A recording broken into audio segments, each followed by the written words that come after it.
All right, let's take our Bibles and turn to the book of Proverbs. We will be, once we get into the lesson, starting in Proverbs 25. And so, I don't know, but perhaps I'll finish this part of the lesson this week. Perhaps not, though. We've been looking at skill, wisdom in godly relationships, and we, a few weeks back, started by saying that Proverbs cautions us against being isolated, being so, in a certain sense, stuck on our own ideas about what things mean and not able to fellowship or even listen to anyone else. And then also cautions us against having too many friends.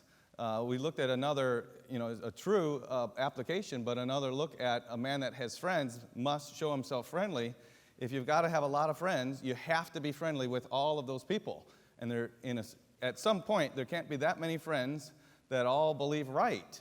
And all want you to do what's right. And so if you have to be friends with somebody that doesn't want you to do what's right, you're going to end up doing wrong in order to keep that friendship.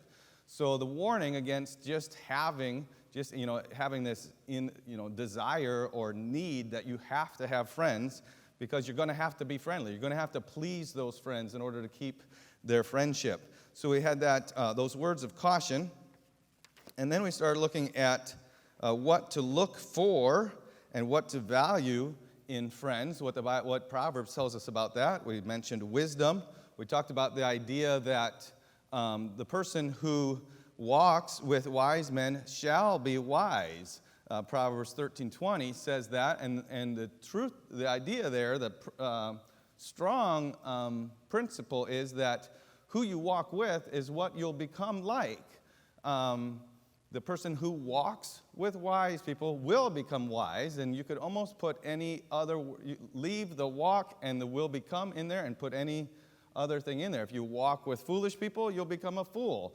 You walk with whatever. The principle is who you hang around with, who you walk with, is what you'll become like. So we should be careful of who we are friends with. And we also mentioned some New Testament applications of that, where the New Testament actually tells us to stay away from certain people, especially in the context of a church. I'm sorry, that was before we talked about that. But we have wisdom and then loyalty. Most men will proclaim everyone his own goodness, but a faithful man who can find. And we mentioned that actually in several different over and over again, and it's going to come up again today, because it's a very important characteristic. It's very revealing about a person. Then we talked about candor, the idea of having friends that tell us the truth. We want to have truthful friends. We don't want, if somebody tells us something that's not really true about us, it's not really helpful to us, even if it's in what we might think of as a less important area. But then we really need truthful friends also.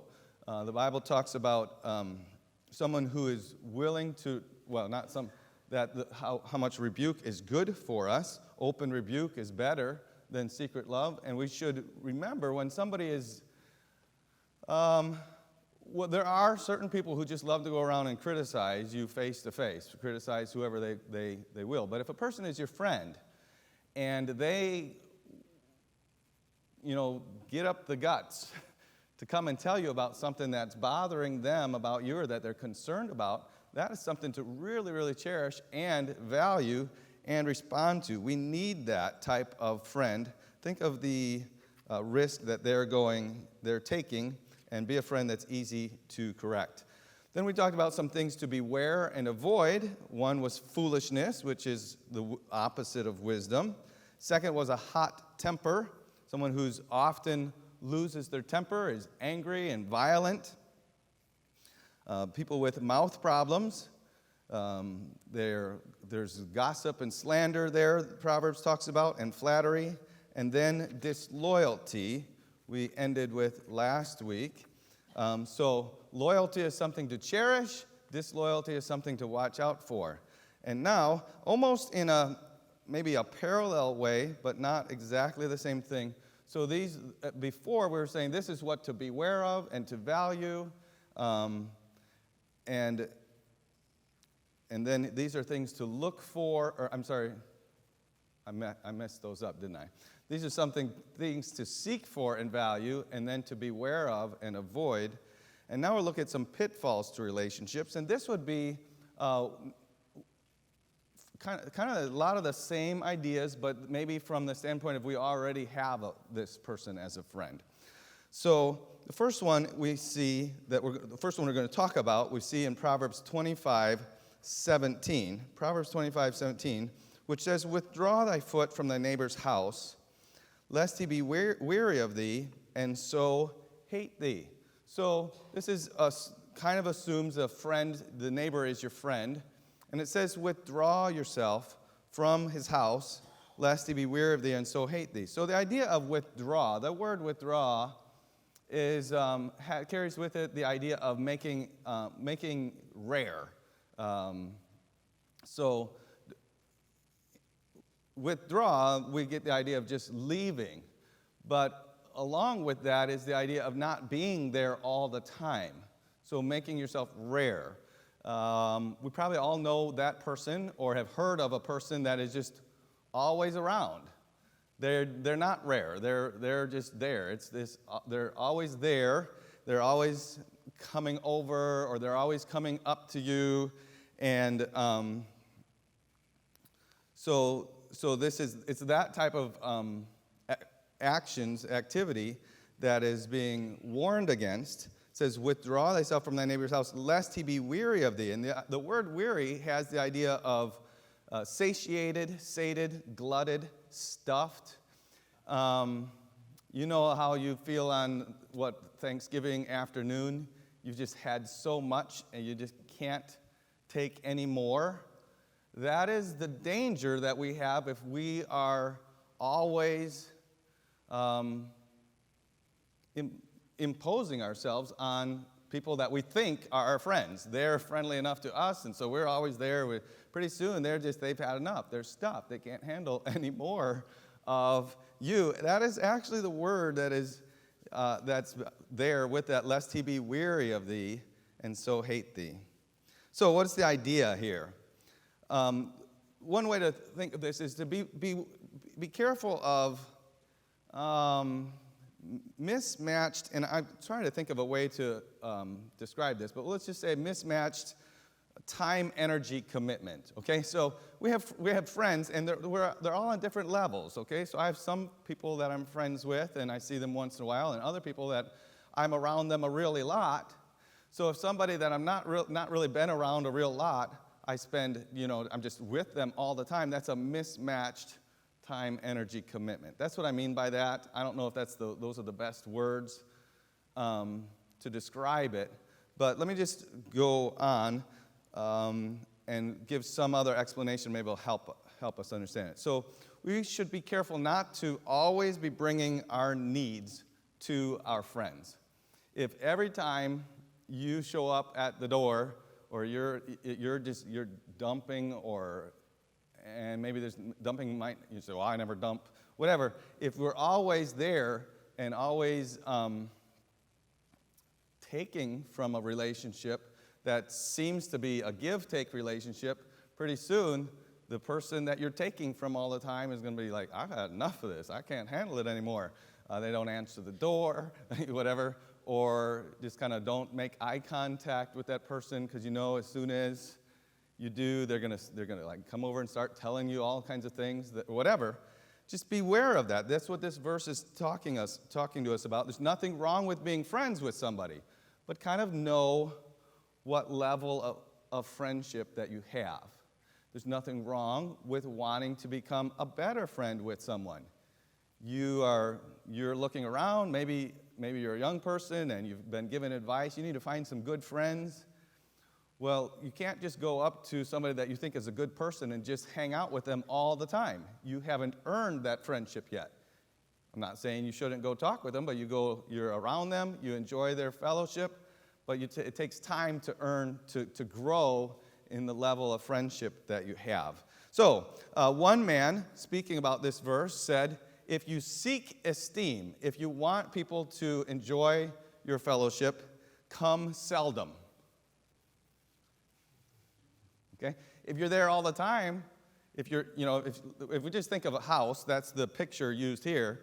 If you're at your neighbor's house every day, they're not going to enjoy it.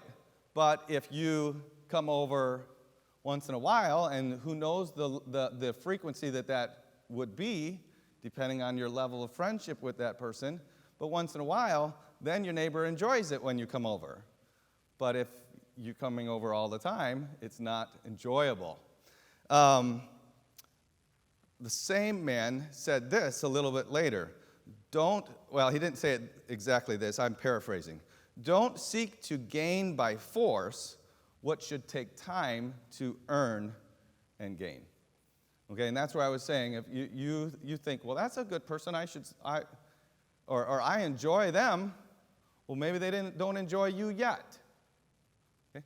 Spend a little time with them. Don't just like, oh, it's my new best friend, always there, and they're like, okay, so-and-so discovered me, whatever, okay? And we can laugh about that. It might be just it might not be in a real important level, but sometimes, but at the same time, the principle is true. Withdraw thy foot from thy neighbor's house, lest he be weary of thee and hate you. Spend the time appropriate to the relationship, or spend time appropriate to the friendship. And if it's somebody that you want to be a friend with, mature your friendship and cultivate that friendship. Don't drown it. And that's the principle from this verse about the relationships that we have. The second pitfall to a relationship is flattery. We've talked about this some before. We talked about how we need truthful friends. We want friends that have candor. Proverbs 26:28 says, a lying tongue hates those that are afflicted by it, and a flattering mouth works ruin. Proverbs 29, verse 5 says, a man that flatters his neighbor spreads a net for his feet. So he's flattering him, and he's trying to trap him in something all the while he's flattering him. So this problem, which we've mentioned, I think, both the last 2 weeks, is in a friendship where if there's a hard truth that needs to be said, it's not said. It's held back. And untruthful praise is often given to some person. This holding back the truth and praising something that's not true, with praise that's not true, is not kind. Sometimes we think it's kind. Well, I don't want to be mean. Well, it's not kind to do that. It's not loving. It's not good. In fact, it's setting the person up for disaster. So maybe the principle we could take from this is to beware of or watch out for mutual admiration societies. We could talk about this, a flatterer, but listen, think about it. If all your friends, if you have your clique or your friendship ring or whatever it is that your society, and in this group of friends, no one is comfortable saying to someone else, hey, I don't think you should have done that, or receiving that from someone else. It's a mutual admiration society. How is that different from being around a bunch of flatterers? And this is, young people, teenagers, even college students, we get into cliques. In a clique, well, I know if you're not in the clique, then you're getting criticized all the time. But if you get a group there, and in that group, everybody's good in the group until you make somebody mad, but that's not the type of thing that we're speaking of right here. So watch out for that.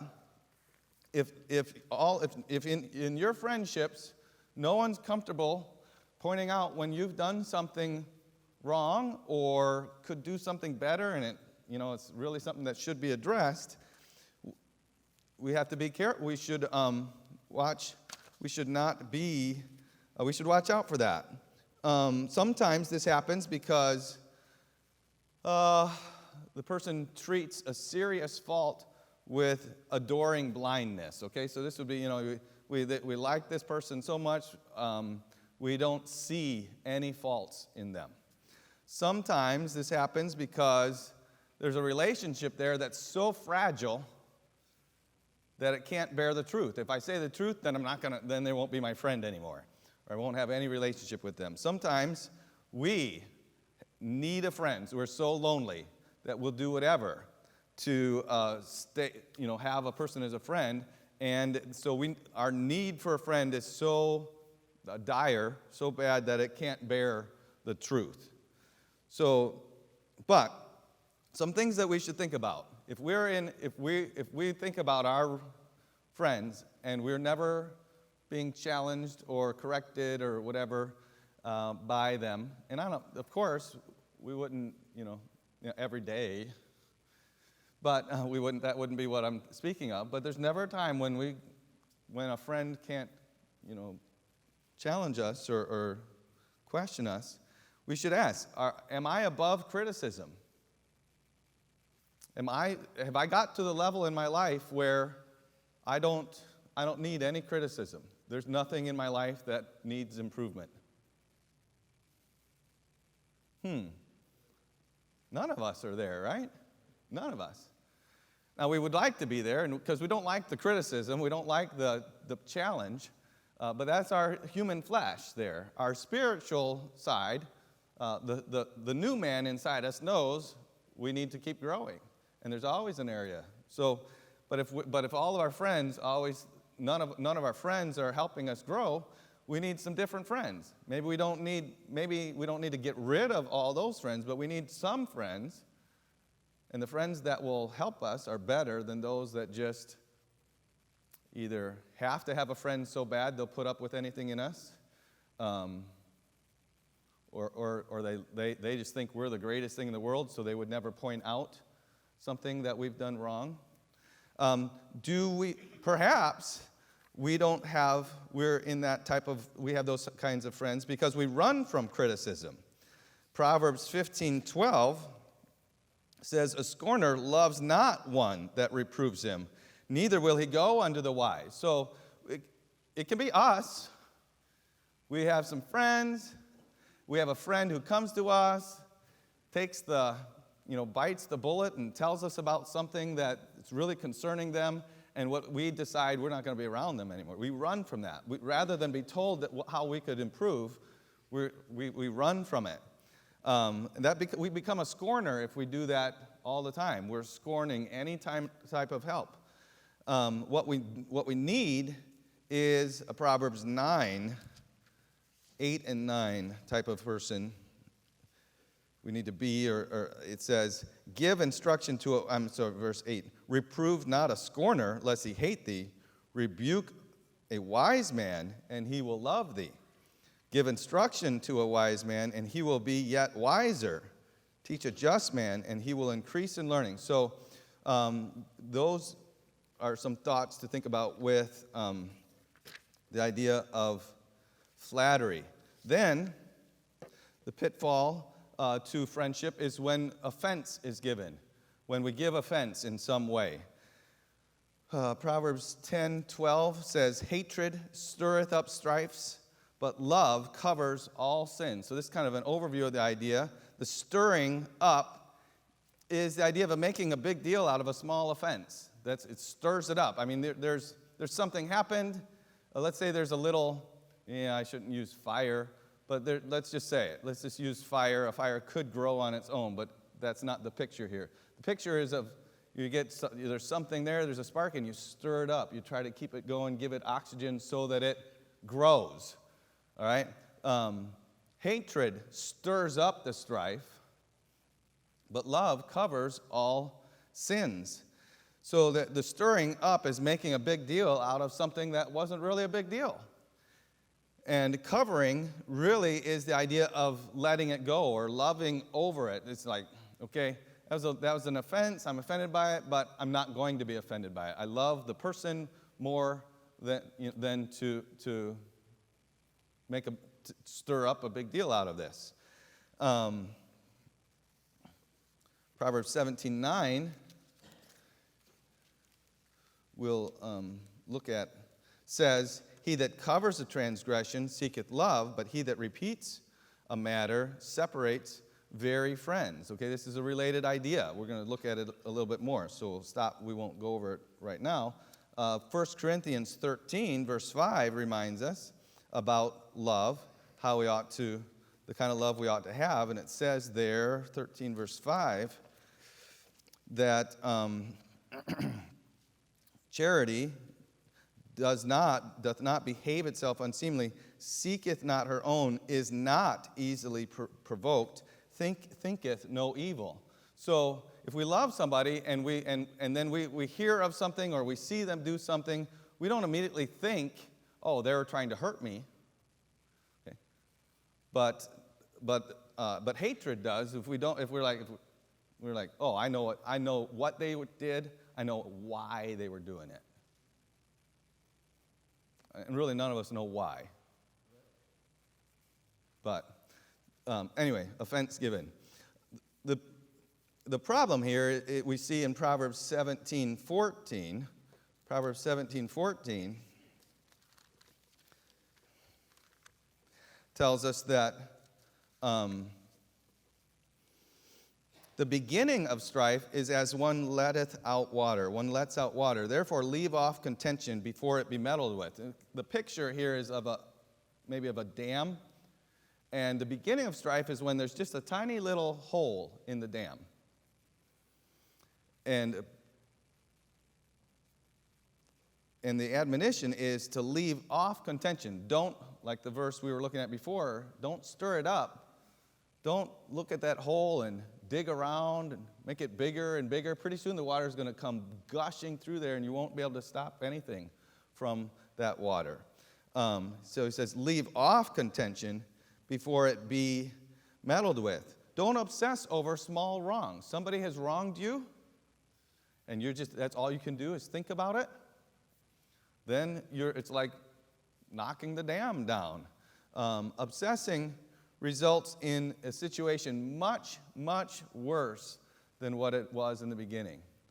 It sounds, part of me says, this is just like psychological talk, but the Bible is addressing this. The Bible is the one that's telling us this. So, the Bible addresses our psychology, doesn't it?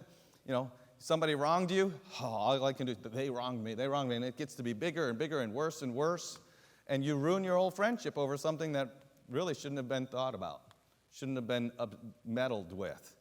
So the beginning of strife is when one lets out water. So leave off contention. Don't jump on it. Leave off contention before it be meddled with. The same chapter, chapter 17, verse 9, which I mentioned, he that covers transgression seeketh love, but he that repeats a matter separates very friends. So if you repeat a matter, and this can apply to me repeating it to someone else, but the idea is repeating it, just bringing it up, whether it's bringing it up in your own mind or bringing it up with that person. You just can't let it go. Keeps bringing it up. So he that separates the closest friends. What we do with an offense between us can separate even the closest friends. So what are our options? We can love the person and just drop it. We can say, I'm not going to worry about that. I'm not going to keep thinking about it. If you keep thinking about it, what is it? You're bringing it back up. We love them and drop it. Another thing we can do is go to them and resolve it. If it's a big enough thing that you can't drop it, you can go to them and resolve it. Go to thy friend, Jesus says. Go to him alone, yourself. But it could be that you go to the person and it doesn't get resolved. You go to them and it doesn't turn out the way you think it should be. What are the options? Then what are you going to do? Well, you could distance yourself.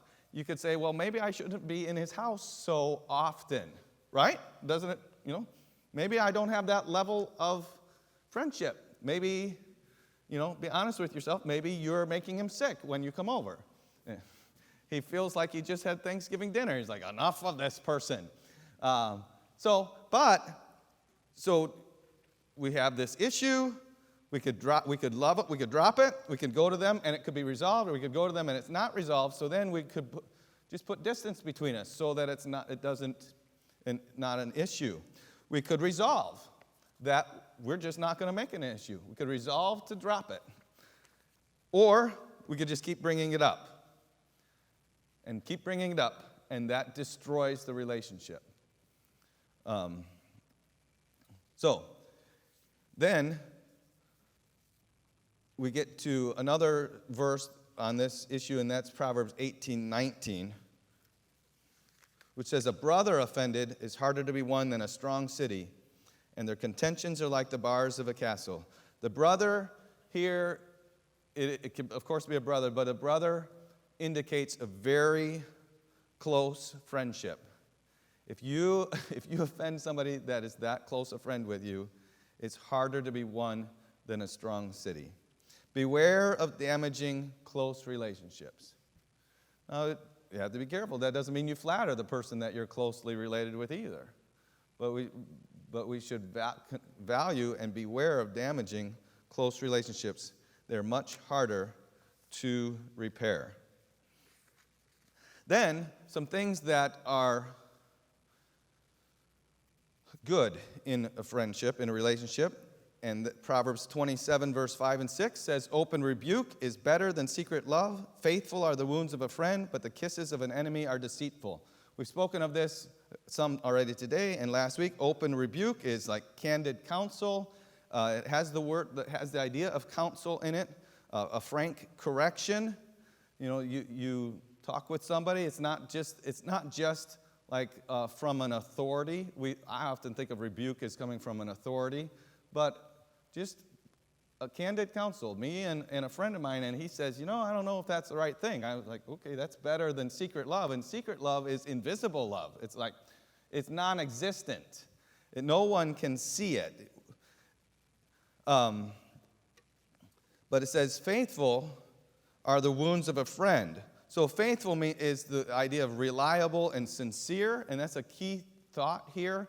So that there are wounds from a friend, but a friend's wounds will be faithful. They will be good for us. That their intention is that they be good for us and that they be helpful. But an enemy, even his kisses are deceitful. Enemies intend to hurt and destroy. And this is an important thing here, and this is what we have to be careful of. The intent of the words means a tremendous amount.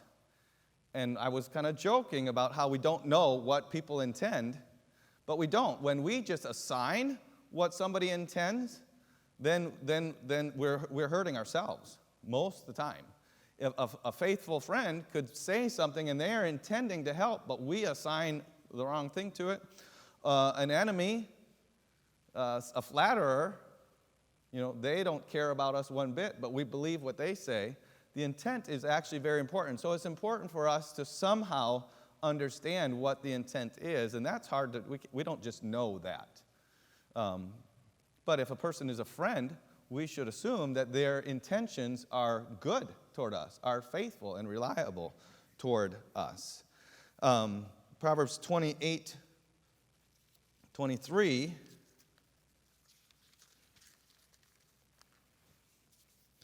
says, "He that rebukes a man afterward shall find more favor than he that flatters with the tongue."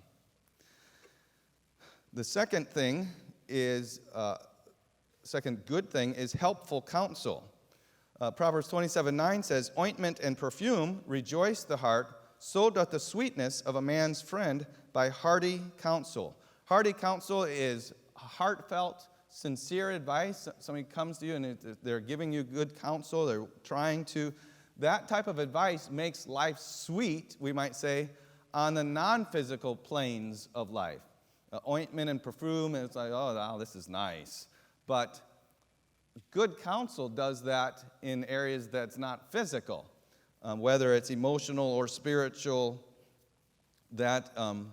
So good counsel is quite helpful. And in this maybe gives the idea of somebody can give hearty and good counsel when they are your friend.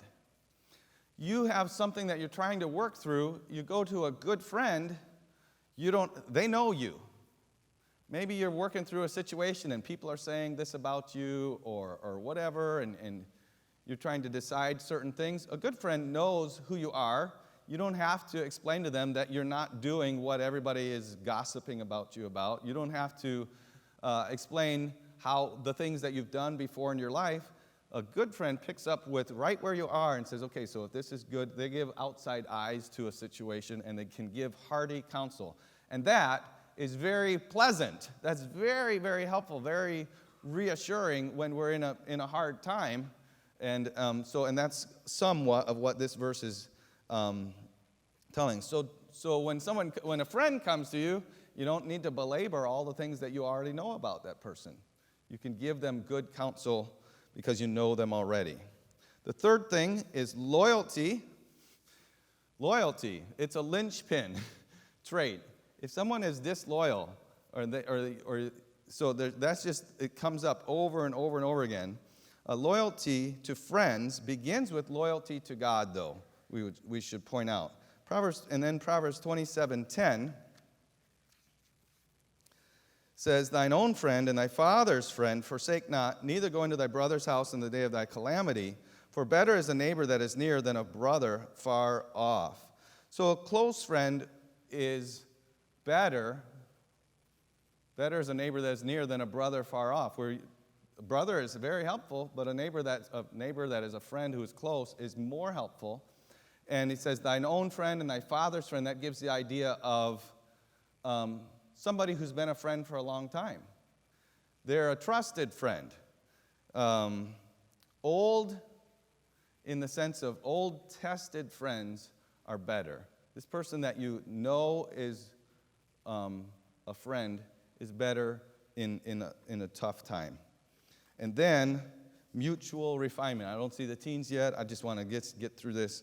Mutual refinement is something that is a tremendous help in friendship, and that comes, we see in Proverbs 27:17.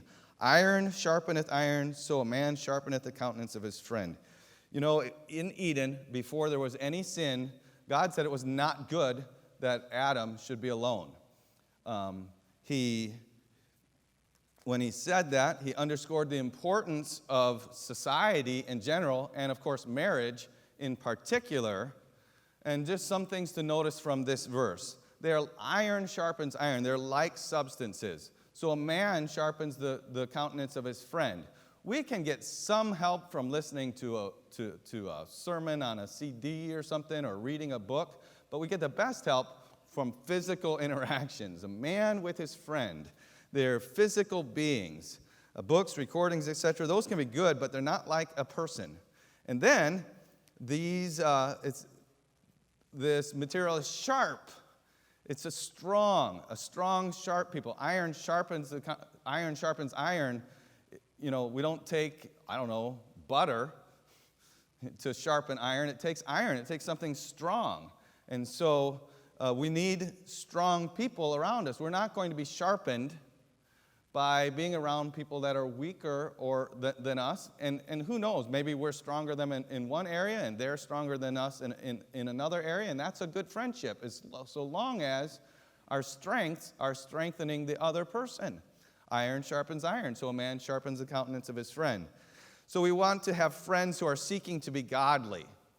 Friends who are seeking to be godly. A godly friend is going to be a strong friend, and these types of friends will not be found outside of a church. Just want to point that out. You can have some people that are kind of acquaintances and whatever, but a strong, good friend is not going to be found outside of church. And finally, there's a friend that sticks closer than a brother, and most of us think of the Lord Jesus Christ when we read that phrase. And we should, if you can sometime, go back and think through, how does Jesus show each of these qualities that we've talked about? And we kind of reviewed all of them on our way through today, but Jesus is the ultimate example of every single one of these qualities, and studying his life in relationship to this would be tremendously beneficial also.